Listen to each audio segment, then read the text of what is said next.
Atensyon mga SSS pensioners, nako po, paalala ha sa mga merong buwan ng kapanganakan o magbe-birthday sa buwan na ito ng November at ang edad ay 80 years old pataas.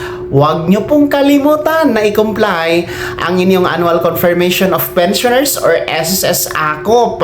Ayon po kasi sa Circular Number 2023-013, kailangan po talaga mag-report ang SSS pensioners tuwing buwan ng kapanganakan at ang edad po ay nasa 80 pataas, no? At yan nga po ay nire-record ni SSS para matukoy na talagang buhay pa ang pensyonado at talagang nasang tamang tao po ang tumatanggap ng pensyon. Yung mga wala pa sa 80 anyos pataas ang edad ay hindi po kayo kasama sa magpapaakop ha.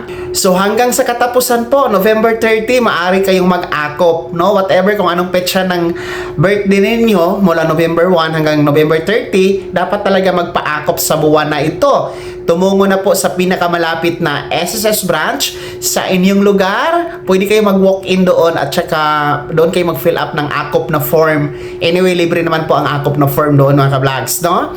And then, yung mga nasa abroad, o di ka naman po busy sa trabaho, pwede kayo magpa-akop sa pamamagitan po ng video conference, no? Mag-set po kayo ng online appointment kay SSS para ma-set po ang inyong video conference sa inyong pag-comply ng ACOP. So, pwede po yun, mga ka-vlogs. Talagang gawin nyo po yan dahil nalalapit na po ang Disyembre, no? At nalalapit na din po ang inyong pensyon kasabay ng 13th month ngayong Disyembre.